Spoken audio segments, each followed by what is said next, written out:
안녕하세요. 오늘은 12월 20일 화요일 아침입니다. 하나님 말씀으로 하루를 시작합니다. 오늘 말씀은 요한일서 2장 1절에서 11절까지 말씀입니다. 제가 읽겠습니다.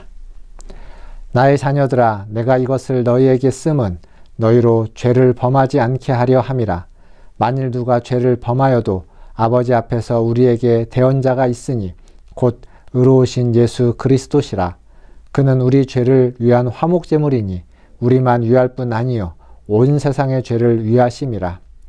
우리가 그의 계명을 지키면 이로써 우리가 그를 아는 줄로 알 것이요 그를 아노라 하고 그의 계명을 지키지 아니하는 자는 거짓말하는 자요 진리가 그 속에 있지 아니하되 누구든지 그의 말씀을 지키는 자는 하나님의 사랑이 참으로 그 속에서 온전하게 되었나니 이로써 우리가 그의 안에 있는 줄을 아노라. 그의 안에 산다고 하는 자는 그가 행하시는 대로 자기도 행할지니라. 사랑하는 자들아, 내가 새 계명을 너희에게 쓰는 것이 아니라 너희가 처음부터 가진 옛 계명이니 이 옛 계명은 너희가 들은 바 말씀이거니와 다시 내가 너희에게 새 계명을 쓰노니 그에게와 너희에게도 참된 것이라. 이는 어둠이 지나가고 참빛이 벌써 비침이니라. 빛 가운데 있다 하면서 그 형제를 미워하는 자는 지금까지 어둠에 있는 자요 그의 형제를 사랑하는 자는 빛 가운데 거하여 자기 속에 거리낌이 없으나 그의 형제를 미워하는 자는 어둠에 있고 또 어둠에 행하며 갈 곳을 알지 못하나니 이는 그 어둠이 그의 눈을 멀게 하였음이라. 아멘. 오늘 말씀 1절에서 사도 요한은 자기가 편지를 쓰는 이유를 이렇게 설명하고 있습니다. 내가 이것을 너희에게 쓰면 너희로 죄를 범하지 않게 하려 함이라. 죄를 범하지 않게 하기 위해서 내가 너희에게 이 편지를 쓰고 있다라고 말하고 있습니다. 사랑하는 성도 여러분, 이게 사도 요한의 마음만이 아니라 하나님 아버지의 마음일 것입니다. 그런데 이어지는 말씀을 보면 혹시 죄를 범하게 된다면 그렇다 할지라도 염려하지 말라라고 얘기하고 있습니다. 만일 누가 죄를 범하여도 아버지 앞에서 우리의 대언자가 있으니 곧 의로우신 예수다. 죄를 범하지 않기 위해서 편지를 쓰긴 했지만 살다 보면 죄를 범할 수도 있는데 그때에도 너무 염려하지 말아라.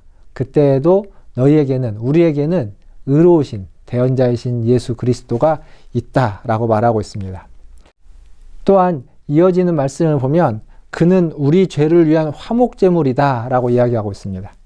즉 예수님은 우리의 대언자일 뿐만 아니라 우리를 위해서 우리를 그 죄로부터 사함받고 하나님과 관계를 화목케 하기 위한 제물로서 우리에게 오셨다라고 이야기합니다.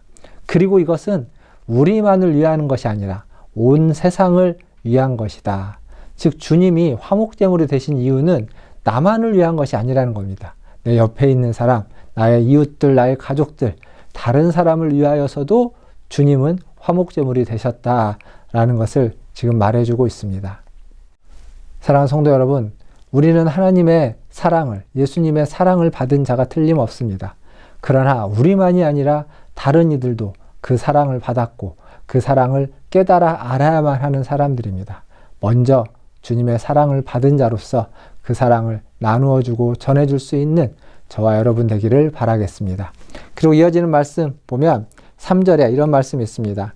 그의 계명을 지키면 이로써 우리가 그를 아는 줄 안다 라고 되어 있죠.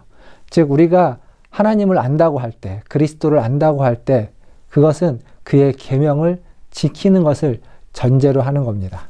말씀 보니까 만일 안다고 이야기하고서도 그 계명을 지키지 않으면 그것은 거짓말하는 것이다 라고 말해주고 있습니다.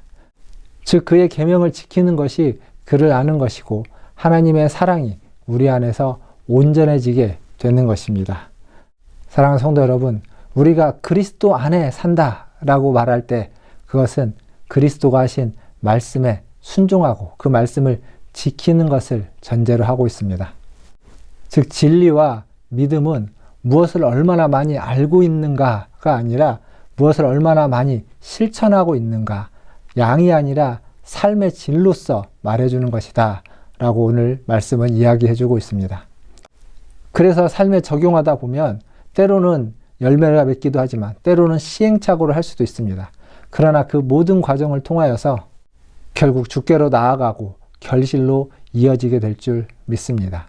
그리고 이어지는 말씀 7절부터 마지막 11절까지 말씀을 보면 빛과 어둠에 대한 이야기를 하고 있습니다. 여기 9절에 보면 빛 가운데 있다고 하면서 형제를 미워하는 자는 빛 가운데 있지 않고 어둠 가운데 있는 자다 라고 말해주고 있습니다. 형제를 사랑하는 자가 빛 가운데 거하는 것이다 라는 거죠. 결국 빛 가운데 있느냐 어둠 가운데 있느냐는 우리가 무엇으로 알 수 있냐면 내가 형제를 사랑하느냐 아니면 형제를 미워하느냐에 달려 있습니다. 내가 지금 형제를 미워하고 있다면 나는 어둠 가운데 있는 자입니다. 그리고 어둠이 내 눈을 가려서 갈 곳을 알지 못하는 자, 그가 어둠 가운데 있는 자인 것입니다. 사랑하는 성도 여러분, 빛 가운데 있으십니까? 아니면 어둠 가운데 있으십니까? 형제를 사랑하십니까? 미워하는 형제가 있으십니까? 미워하는 형제가 있다면 주님의 은혜가, 주님의 용서가 여러분에게 있기를 원합니다. 주님께 받은 용서로 그를 용서할 수 있는 그러한 은혜가 저와 여러분에게 있기를 주님의 이름으로 축원드립니다. 기도하겠습니다. 하나님 아버지, 진리를 보는 눈이 어두워지지 않도록 우리 안에 있는 미움을 사라지게 하여 주시고 용서가 우리 안에 가득 차게 하여 주시고 주의 자비와 긍휼이 우리 가운데 풍성해지게 하여 주시옵소서. 주님의 그 사랑을 먼저 받은 자로 용서와 용납과 아버지 하나님의 은혜를 먼저 받은 자로 그것을 헛되이 하지 않고 그 받은 은혜, 받은 용서를 다른 이들에게 용서하고 베풀고 하나님 나누어 주면서 그것을 실천할 수 있는 우리 모든 성도들 되게 하여 주시옵소서. 이제 돌아오는 주일은 크리스마스입니다. 주님이 우리를 사랑하시고 이 땅에 있는 온 세상을 사랑하셔서 독생자를 보내신 날을 기억하고 기념하는 날입니다. 주님, 그날 주님의 오심을 기억하면서 주님의 그 사랑을 내가 기억할 뿐만 아니라 온 세상이 기억할 수 있도록 함께 사랑을 나눌 수 있는 그러한 복된 아버지 하나님 크리스마스가 되게 하여 주시옵소서. 또한 한 해를 마무리하며 새해를 잘 준비할 수 있도록 주님 은혜 베풀어 주시옵소서. 감사합니다. 오늘 또 하루 주님께 모든 것을 의탁하며 예수님의 이름으로 기도하옵나이다. 아멘. 사랑합니다. 축복합니다. 또 내일 아침에 뵙겠습니다. 샬롬.